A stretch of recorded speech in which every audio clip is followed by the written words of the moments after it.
Do you know when you're in a power struggle? What is a power struggle? Power of wills. We want our own way. It's selfishness.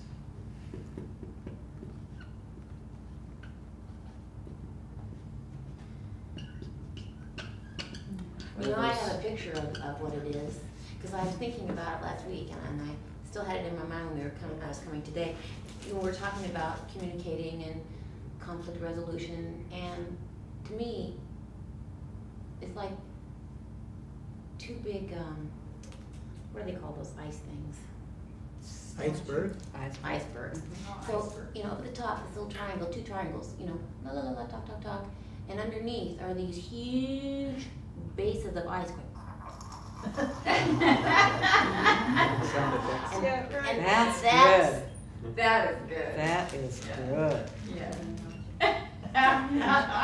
You can stay, Susan. Power struggle. That's good. I have a question on that though. When you talk about submission, where does it get to the point where submission becomes the doorman, and how do you set that boundary? Let's talk about that next week, because it's 5:27, and it's a good question. And we'll also talk about next week the assignment you had last week that I forgot to start the show with. And we are to consider, what's the question, Susan? We had it somewhere. Something about conflict. No, it was write down It questions was- for counselors. Yeah, for counselors. Or for, Conflict resolution, questions that would open up. well, and this is for coffee shoppers too. Coffee shopping. Coffee shopper ministry is very high level, so. It's a, you know, it's an anointed term. I'm a coffee shop minister.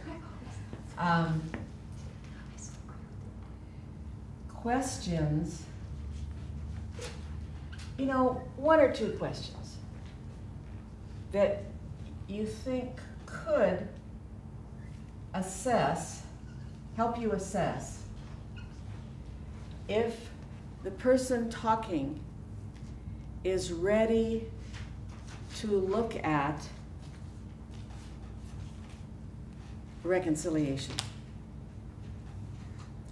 Or is the person, because their response to this question is going to tell you whether they're ready or they want to continue complaining, whether they wish they could but they feel powerless and unskilled.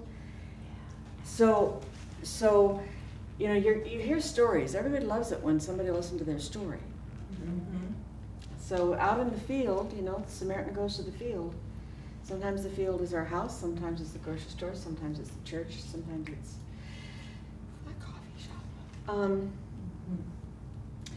We can spend a lot of time just whirling around a problem. And that's not what Jesus did. Jesus said, ta-da. And then the person responded. And you can see where the person was. It was at that moment. So, one or two questions that would help you gauge the person's wanting or not to go to reconciliation, to work on the issue of submission unity. Any questions about that assignment? Do you have a couple of examples? We did last week. We did last week, didn't we? Does anybody remember? Are you willing to go to the cross with this person? Are And you you- willing to take the, whatever it is, to the cross? Are you willing to lay down your own agenda? And we can break these questions down, because those are big questions. They may have some pieces. It took me a long time to learn that in the counseling office, because maybe the client or the friend cannot handle that big a question. So how do you break it down?